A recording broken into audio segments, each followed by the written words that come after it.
আজ ৮ সেপ্টেম্বর বিশ্বের বিভিন্ন দেশ এই দিনটিকে বিশ্ব ফিজিওথেরাপি দিবস হিসেবে পালন করে আসছে। দিবসটির উদ্দেশ্য হলো জনসাধারণকে ফিজিওথেরাপি সচেতন করা এবং স্বাস্থ্যসেবায় এর অবদানকে তুলে ধরা।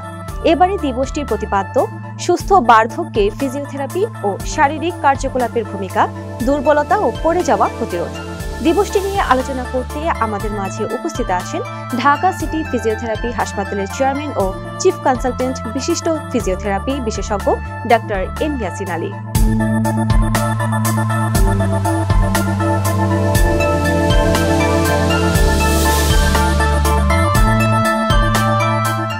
স্যার, আপনাকে স্বাগত আমাদের আজকের অনুষ্ঠানে। আপনাকেও ধন্যবাদ। স্যার, আজ তো ফিজিওথেরাপি দিবস, বিশেষ একটি দিনে আমরা আপনাকে পেয়েছি। এই দিবসটিতে আমাদের দর্শকদের উদ্দেশ্যে বলবেন এই দিবসটির লক্ষ্য এবং উদ্দেশ্য কি? অনেক ধন্যবাদ। আসলে অন্যান্য আমরা প্রতিদিনই কোনো না কোনো দিবসের কথা জেনে থাকি, কিন্তু ৮ সেপ্টেম্বর বিশ্ব ফিজিওথেরাপি দিবস। আমাদের ওয়ার্ল্ড ফিজিওথেরাপি নামে একটা অর্গানাইজেশন আছে, যেটা 1996 সাল থেকে এই দিবসটাকে ৮ সেপ্টেম্বরটাকে বিশ্ব ফিজিওথেরাপি দিবস হিসেবে পালন করা হচ্ছে। এই দিবসের পালনের উদ্দেশ্য হলো সাধারণ মানুষের কাছে যেন ফিজিওথেরাপি কি, ফিজিওথেরাপি চিকিৎসক কারা, কি সমস্যা হলে আমরা ফিজিওথেরাপি চিকিৎসকের কাছে যাব, এই বিষয়গুলো যেন তাদের মধ্যে মানে ছড়িয়ে পড়ে বা এই সম্পর্কে যেন জ্ঞান লাভ করে, সেটাই এটার উদ্দেশ্য। তো এবছর ঠিক এরকম একটা বিষয় নিয়ে প্রতিপাদ্য করা হয়েছে যে আমরা বর্তমান সময়ে শুধু বাংলাদেশে নয়, আপনি জেনে থাকবেন যে ওয়ার্ল্ড ওয়াইড সিনিয়র সিটিজেনের সংখ্যা বাড়ছে। এখন এটা একটা অ্যালার্মিং ইস্যু। যেমন দেখবেন যে ছোট বয়সে যারা শিশু হিসেবে জন্মগ্রহণ করে তাদেরকে নিয়ে আমাদের খুব কিছু বার্ডেন আমরা মনে করি না। তারা গ্র্যাজুয়ালি আস্তে আস্তে বড় হয়, তারা ডিপেন্ডেন্সিটা কমে তারা ইন্ডিপেন্ডেন্ট হয়ে যায়। কিন্তু সিনিয়র সিটিজেন যারা বয়স্ক, 60 ঊর্ধ্ব যারা, 65 ঊর্ধ্ব যারা, 70 ঊর্ধ্ব যারা, আস্তে আস্তে কিন্তু তারা দুর্বল হয়ে পড়ে এবং তারা আরেকজনের উপর ডিপেন্ডেন্স হয়ে যায় এবং তাদেরকে তাদের স্বাভাবিক যে জীবনযাত্রা প্রণালী, তার নিজের কার্যক্রমগুলো করা, ওয়াশরুমে যাওয়া, নামাজ পড়া, খাবার দাবার খাওয়া, প্রত্যেকটা কাজেই দেখা যায় কারো না কারো সহযোগিতা লাগছে। তো সেই জিনিসটা যাতে না লাগে বা তাদেরকে যেন কর্মক্ষম রাখা যায়, সুস্থ রাখা যায়, সেই বিষয়টাকে লক্ষ্য রেখে এবারে প্রতিপাদ্য রাখা হয়েছে যে সুস্থতা, বার্ধক্যের সুস্থতার জন্য ফিজিওথেরাপি ও শারীরিক কার্যক্রমের ভূমিকা এবং তাদের দুর্বলতা যেন না হয় এবং তারা যেন পড়ে না যায়, এই দুইটা প্রতিরোধ করার জন্য ফিজিওথেরাপি অনস্বীকার্য, এই বিষয়টাকে তুলে ধরা হয়েছে। জীবনযাপন করার জন্য সুস্থ থাকা খুবই গুরুত্বপূর্ণ। বার্ধক্যে অনেকেই দেখা যায় কথার জড়তায় ভোগে, হাঁটা চলার সমস্যা হয়, সেই ক্ষেত্রে ফিজিওথেরাপি কি ভূমিকা রাখে? খুবই গুরুত্বপূর্ণ একটা বিষয়। আসলে আমাদের, আপনি জানেন যে বয়সের সাথে সাথে যেমন চুল পেকে যায়, হাড়ের তেমন ক্ষয় হতে থাকে এবং বিভিন্ন রকম আর্থ্রাইটিস ডেভেলপ করে, যেটাকে আমরা মেডিকেল ভাষায় অস্টিও আর্থ্রাইটিস বলি। যেমন আমাদের জয়েন্টগুলা ক্ষয় হয়, জয়েন্টের ভিতরে যে সাইনোভিয়াল ফ্লুইড থাকে সেগুলো কমে যায়, অ্যাজ ওয়েল এজ তার মাংসপেশির শক্তিগুলোও কমে যেতে থাকে। তো একটা মানুষ যখন তার এমনিতেই আর্থ্রাইটিস আছে, সেটার কারণে ব্যথা আছে, সাথে আবার মাংসপেশির শক্তিও কমে গেছে, সো তার জন্য হাঁটাচলা করাটা, মুভমেন্ট করাটা কঠিন হয়ে পড়ে। তো এই ক্ষেত্রে ফিজিওথেরাপি তার এই দুইটা জিনিসকেই কমিয়ে নিয়ে আসতে পারে। তার আর্থ্রাইটিসের ব্যথাটাও যেমন কমিয়ে নিয়ে আসতে পারে, পাশাপাশি তার মাংসপেশির শক্তি বাড়ানোর জন্য সিম্পল কিছু এক্সারসাইজ আমরা এই ধরনের রোগীদের জন্য করিয়ে থাকি। সেই এক্সারসাইজের মাধ্যমে মাংসপেশির স্ট্রেংথটাও বাড়ানো সম্ভব। সো এটা যদি আমরা রেগুলার করি এবং একটা নির্দিষ্ট স্কেলে তাকে রেগুলার ফলো আপ করানো হয়, তাহলে কিন্তু তার এই স্বাভাবিক জীবনযাপন করতে কোনো অসুবিধা হবে না। এছাড়া আপনি যেটা বললেন যে তার স্পিচে প্রবলেম হয়তো, কথাবার্তা জড়িয়ে যায়, যেটাকে আমরা মেডিকেল ভাষায় অ্যাফাসিয়া বলি, এটাকে প্রিভেন্ট করার জন্য এক ধরনের স্পিচ অ্যান্ড ল্যাঙ্গুয়েজ থেরাপি নামে একটা ট্রিটমেন্ট আছে। সেটা যদি করা যায় তাহলে তার এই কথার জড়তাটা আস্তে আস্তে কমে আসে আর কি। স্যার, আপনি যেমনটা বলছিলেন বার্ধক্য নিয়ে, সকল বয়সী মানুষের জন্য সুস্থ থাকার জন্য ফিজিওথেরাপি কেমন ভূমিকা রাখে? ধন্যবাদ। এখন আমরা বর্তমান সময়ে যদি বলি, একেবারে শিশু থেকে বৃদ্ধ সবার জন্যই ফিজিওথেরাপির একটা বিরাট রোল প্লে করে। কিভাবে? যেমন দেখি আমরা ছোট বয়সে এখন আমাদের কিন্তু ফিজিক্যাল অ্যাক্টিভিটি কমে গেছে। আমরা ছোটবেলায় যখন হাঁটতে গিয়েছি বা খেলাধুলা করতে গেছি, বড় একটা ফিল্ড পেয়েছি, পুকুর বা নদীতে আমরা সুইমিং করেছি বা সাঁতার কেটেছি, স্কুলের খোলা মাঠে অনেক দৌড়াদৌড়ি করেছি, সুযোগ ছিল। বর্তমান সময়ে যারা, আমার সন্তানের কথাই যদি আমি বলি, দেখবো যে ওর খেলাধুলার মাঠ নেই। ও সকালে ব্যাগ ভর্তি বই নিয়ে স্কুলে যাচ্ছে, আবার স্কুল থেকে ফিরে পড়াশোনা করছে এবং কিছু কম্পিউটার গেম খেলছে, কিছু টেলিভিশন দেখছে এবং যা ওর অ্যাক্টিভিটি সবই বাসার মধ্যে। তো যার ফলে দেখা যাচ্ছে ওর ফিজিক্যাল অ্যাক্টিভিটি কিন্তু খুবই কম হচ্ছে, ওর মাসেল পাওয়ার কম হচ্ছে, ওর ইমিউনিটি কমে যাচ্ছে। ইভেন এই যে ব্যাগ ভর্তি বইটা নিয়ে সে স্কুলে যাচ্ছে, তার ব্যাগের ওজন তার ওজনের থেকে বেশি। তো এই যার ফলে তার স্পাইনের প্রবলেম হচ্ছে, তার ঘাড় ব্যথা হচ্ছে, কোমর ব্যথা হচ্ছে, এরকম আমরা অনেক পেশেন্ট পাচ্ছি যারা এই শিশু বয়সে এই ধরনের সমস্যা নিয়ে ভুগছে। তারা অনেক সময় ডিভাইস ইউজ করছে বা লেখালেখি করছে, ঝুঁকে করছে, এই যে পোস্টারাল কারণে তাদের কিন্তু ছোট বয়স থেকেই তাদের পেইন হচ্ছে, তার ঘাড় ব্যথা হচ্ছে, কোমর ব্যথা হচ্ছে। তো এই বয়স থেকে আমরা শুরু করে যদি একটু ইয়াং এজে যাই, সেক্ষেত্রেও অনেক পেশেন্ট আমরা পাচ্ছি যারা ঘাড় ব্যথা, কোমর ব্যথায় ভুগছেন, যাদের দীর্ঘক্ষণ বসে তারা ডিভাইস ইউজ করছে, লেখালেখি করছে, কম্পিউটারে কাজ করছে, ফিজিক্যাল অ্যাক্টিভিটি নাই। এখন আমরা সিডেন্টারি লাইফ লিড করতে পছন্দ করি। ঠিক তারপর আমরা মধ্যবয়সী যদি যাই, একজন ব্যাংকার বা একজন ডেস্ক জব হোল্ডার বা একজন আইটি স্পেশালিস্ট বা আপনার আমার মতো যারা মিডিয়া কর্মী হিসেবে কাজ করছে বা আমাদের চিকিৎসকরা, প্রত্যেকেই কিন্তু এই পোস্টারাল কারণে তাদের ঘাড় ব্যথা, কোমর ব্যথা, হাঁটু ব্যথায় ভুগছেন। তো এইগুলা প্রতিরোধ করা, এর সাথে সাথে সিনিয়র সিটিজেনরা তো আছেই, যেটা কিছুক্ষণ আগে বললাম।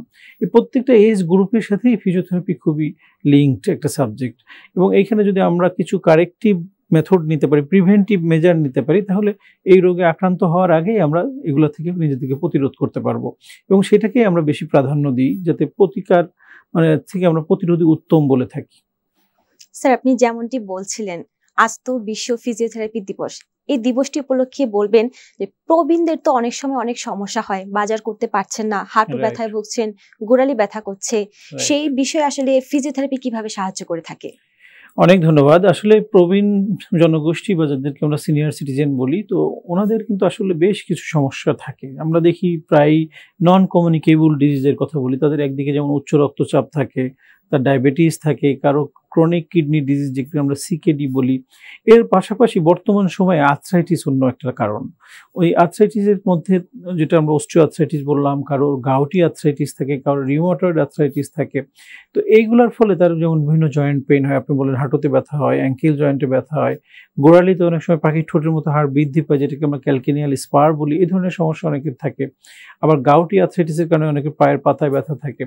তো এই জিনিসগুলোকে কমিয়ে রাখা বা তাদেরকে স্বাভাবিক জীবনযাপনে হেল্প করার ক্ষেত্রে যেমন একটা সমন্বিত চিকিৎসার কথা আমরা বলি, যে কিছু মেডিকেশনের যেমন তার প্রয়োজন, তার জীবনযাত্রা প্রণালীতে কিছু পরিবর্তন আনা দরকার, তার ফিজিক্যাল অ্যাক্টিভিটি বাড়ানো দরকার, তার ডায়াবেটিস, উচ্চ রক্তচাপ বা অন্যান্য যে কোমরবিডিটি ডিজিজ রয়েছে সেগুলোকে নিয়ন্ত্রণে রাখা দরকার। পাশাপাশি এই অ্যাক্টিভ রাখার জন্য ফিজিওথেরাপির মাধ্যমে তার মাসেল পাওয়ারগুলোকে ঠিক রাখা, তার আর্থ্রাইটিসের পেইনটাকে কমানো, ইনফ্লামেশনটাকে কমানো, এই প্রত্যেকটা জিনিস যদি একসাথে করা যায় সমন্বিত একটা চিকিৎসার মাধ্যমে, তাহলে এই রোগীরা তাদের যে লাইফ এক্সপেক্টেন্সি বেড়েছে, কিন্তু যদি সে কর্মক্ষম না থাকে তাহলে এই জীবন দিয়ে তো কোনো লাভ নেই। একটা মানুষ যদি বিছানায় পড়ে থাকলো, তার স্বাভাবিক কাজকর্ম করতে পারলো না, তার এই বার্ডেন মনে হবে, ফ্যামিলির কাছে বার্ডেন, তার নিজের কাছে বার্ডেন, ওভারঅল ওয়ার্ল্ডের কাছে সে বার্ডেন হবে।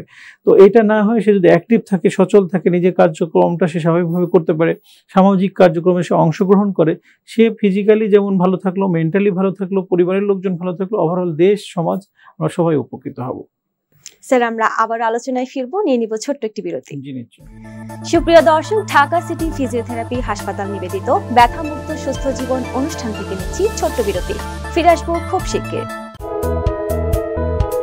ঢাকা সিটি ফিজিওথেরাপি হাসপাতাল, আধুনিক চিকিৎসা সেবার নিশ্চয়তা।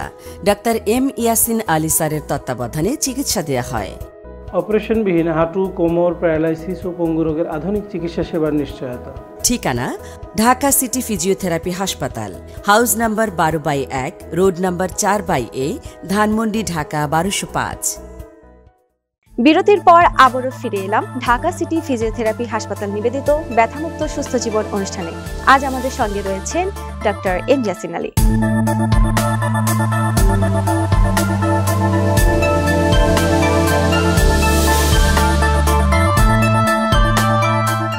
স্যার, আমরা আবারও প্রশ্নোত্তর পর্বে ফিরে যাব। জি নিশ্চয়ই।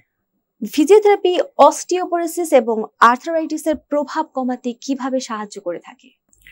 ধন্যবাদ। আসলে অস্টিও আর্থ্রাইটিস যেটাকে আমরা বলি, এটা একটা ডিজেনারেটিভ ডিজিজ। যেমন আমরা, এটা একটা গ্রিক ওয়ার্ড, অস্টিও মিনস আমরা বলি বোনস বা জয়েন্ট, আর্থ্রাইটিস মানে ইনফ্লামেশন। তো এই বোনস বা জয়েন্ট রিলেটেড যে ইনফ্লামেশন, সেটাকে আমরা অস্টিও আর্থ্রাইটিস বলি। এটা একটা বয়সজনিত রোগ, যেটা অ্যাবাভ 40 হলে আস্তে আস্তে যেমন আমাদের চুল পাকে, হাড়ের ক্ষয় হতে থাকে, ঠিক তেমনই প্রত্যেকটা জয়েন্টের ভিতরে একটা আর্টিকুলার কার্টিলেজ থাকে, সেখানে কিছু সাইনোভিয়াল ফ্লুইড থাকে এবং কিছু আর্টিকুলার সারফেস, যেটা দুই দিক থেকে যেগুলো দিয়ে এই জয়েন্টটা গঠিত, প্রত্যেকটা জিনিস আস্তে আস্তে একটু ইরোশন হয়, ক্ষয় হতে থাকে।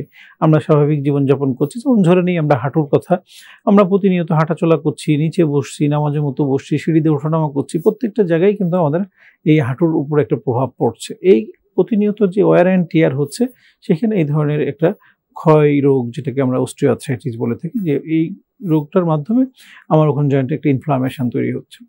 তো আমরা ফিজিওথেরাপির মাধ্যমে যেটা করি, যে তার ওই এক ধরনের আমাদের ইলেকট্রোমডালিটিস আছে, ইলেকট্রোথেরাপি বলি আমরা, সেটার মাধ্যমে ইনফ্লামেশনটাকে কমায়।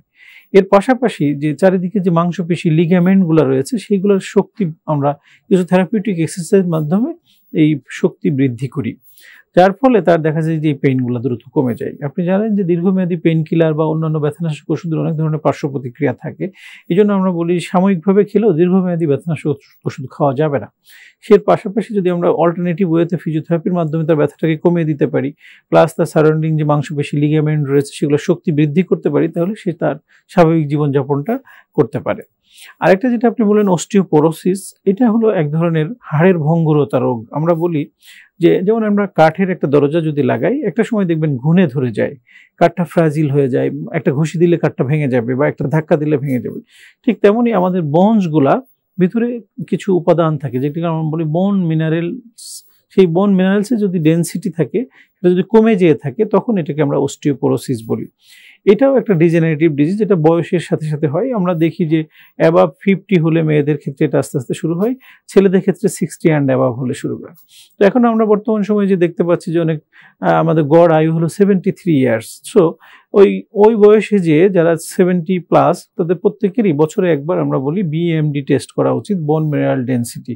সেটা যদি -2 অ্যান্ড অ্যাবাভ হয়, তখন সেটাকে আমরা অস্টিওপোরোসিস বলি। এই অস্টিওপোরোসিসটা অনেকগুলি কারণে হয়, তার মধ্যে অন্যতম যেটা, আমাদের যদি ফিজিক্যাল অ্যাক্টিভিটি কম হয়, আমরা যদি হাঁটাচলা কম করি, কাজকর্ম কম করি, শারীরিক কার্যক্রম কম করি, তাহলে ব্লাড সার্কুলেশনগুলো সঠিকভাবে হবে না, বোনসগুলো আস্তে আস্তে দুর্বল হয়ে যাবে।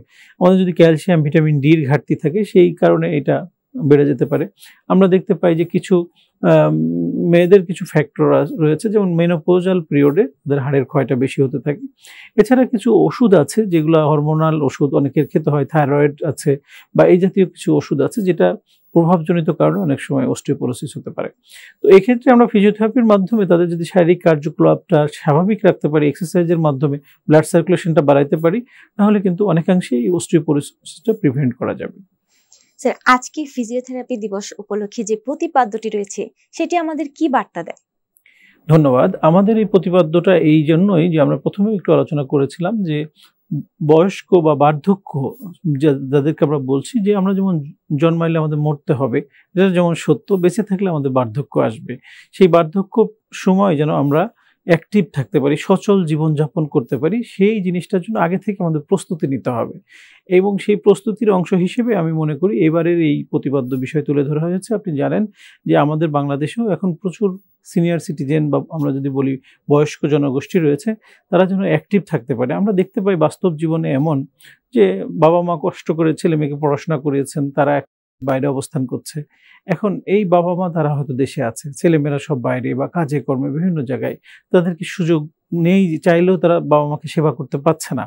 এখন ওই ব্যক্তিটি বা ওই ভদ্র মহিলা বা পুরুষ যিনি আছেন, যদি অ্যাক্টিভ না থাকে, নিজের কার্যক্রমটা নিজে না করতে পারে, তাহলে দেখা যায় যে তাদের স্বাভাবিক জীবনযাপন ব্যাহত হচ্ছে। তারা নিজে খাবার তৈরি করতে পারছে না, তাদের নিজের কাজটা নিজে করতে পারছে না, ওয়াশরুমে যেতে পারছে না, যদি যে ধর্মেরই হই সেই ধর্মের প্রার্থনাটা সে করতে পারছে না। এই ক্ষেত্রে দেখা যায় যে একটা জটিলতা তৈরি হয়। তো আমরা সেটাকে কীভাবে কমিয়ে নিয়ে আসতে পারি, সেই জন্যই আসলে এই অ্যাওয়ারনেসটা গ্রো করা দরকার, যে আমরা যেন ইনঅ্যাক্টিভ না হয়ে যাই।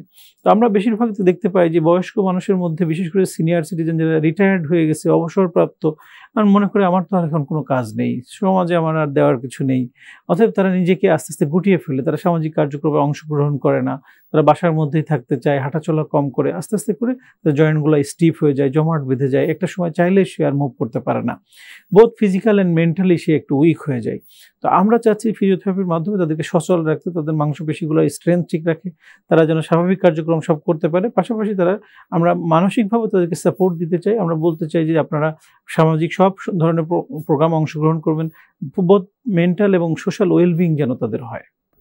স্যার, আপনি যেমনটি বলছিলেন, আরেকটি বিষয় হলো প্রযুক্তির উন্নয়নে এখন স্বাস্থ্যসেবার মান বেড়েছে, এর প্রভাব আসলে কতটুকু পড়েছে? হ্যাঁ, আপনি যথার্থ বলেছেন। আসলে প্রযুক্তির প্রভাবটা যেমন আমাদের মানে প্রত্যেকটা জিনিসেরই ভালো মন্দ দুইটা দিকই থাকে। আপনি দেখবেন যে একটা মোবাইল, এই মোবাইলটার অনেক ভালো দিক আছে, আবার এটাকে যদি আমি অ্যাবিউজ করি সেটা অনেক খারাপ দিক থাকতে পারে। ঠিক প্রযুক্তিটা আসলে আমাদের সবসময় আশীর্বাদ আমরা যেটা মনে করি, বাট এটার প্রভাবটা যেন আমাদের ক্ষতিকর প্রভাব না ফেলে সেই বিষয়ে আমাদের সতর্ক থাকতে হবে। যেমন প্রযুক্তির ব্যবহার করে আমরা এখন হয়তো ঘরে বসে ইন্টারনেটে অনেক সার্ভিস পেয়ে যাচ্ছি, অনেক খাবার অর্ডার দিচ্ছি, অনেক কিছুই করছি যাতে আমার মুভ করতে হচ্ছে না। আমি হয়তো অনলাইনে আপনি একটা শপিং করে ফেলছেন, খাবারটা রেস্টুরেন্টে না গিয়ে আপনি হয়তো বাসায় নিয়ে এসে খাচ্ছেন। মানে এরকম কিছু ফ্যাসিলিটি যেমন আছে, যেমন আমি যেন একেবারে ওই প্রযুক্তি নির্ভর না হয়ে যায় আমরা সেটা বলবো। কারণ যেখানে প্রযুক্তির প্রয়োজন সেখানে তো অবশ্যই আমরা ব্যবহার করব, কিন্তু আমি যদি একটু ফিজিক্যালি অ্যাক্টিভ হয়ে আমি ওই খাবার রেস্টুরেন্টে যেয়ে খাই, আমি বলবো যে সেক্ষেত্রে কিন্তু বোধ আমার মুভমেন্ট হলো, ফিজিক্যাল মুভমেন্ট যেমন হলো, মেন্টাল একটা ওয়েলবিংও হয়। আমি রেস্টুরেন্টে গেলে ওখানে আমার পরিচিত কিছু মানুষের সাথে দেখা হতে পারে। সেক্ষেত্রে ওই যে সিনিয়র সিটিজেনদেরকে টার্গেট করে আমরা বলছি, তাহলে তার মধ্যে কিন্তু একটা ফেলোশিপ ডেভেলপ হবে। সে 5 জনের সাথে কথা বললে তার মনের কথাটা সে বলতে পারলে সে মানসিকভাবে ভালো থাকবে, বহুত ফিজিক্যালি ভালো থাকবে। তো ঠিক তেমনইভাবে একটা সময় ছিল একটা মানে ভদ্র মহিলা বা পুরুষ, তার ছেলে হয়তো আমেরিকা বা কানাডাতে আছে, সে বাংলাদেশে আছে, সে তাদের সাথে কমিউনিকেট করার যে পদ্ধতি ছিল আপনি জানেন যে চিঠি পাঠাতে হতো। সেই চিঠি কবে আসবে কবে যাবে এর মধ্যে অনেক ডিস্টেন্স, সে জানতো না যে আমার ছেলেটা কেমন আছে, মেয়েটা কেমন আছে। এখন প্রযুক্তির ব্যবহারে সে কিন্তু ভিডিও কলে দেখতে পাচ্ছে, কথা বলতে পারছে, মেন্টাল একটা ওয়েলবিং হচ্ছে, খোঁজখবর নিতে পারছে। ঠিক তেমনই এই প্রযুক্তির দুইটা দিকে আমি তুলে ধরলাম যে আমরা যেন ভালো দিকটাকে নিই এবং খারাপ দিকটাকে পরিহার করি, তাহলে আমরা এটার মানে সুফলটা পাবো। একজন ব্যক্তির ক্ষেত্রে সুস্থ এবং সক্রিয় বার্ধক্য নিশ্চিত করা কেন একটি বৈশ্বিক চ্যালেঞ্জ হয়ে দাঁড়ায়?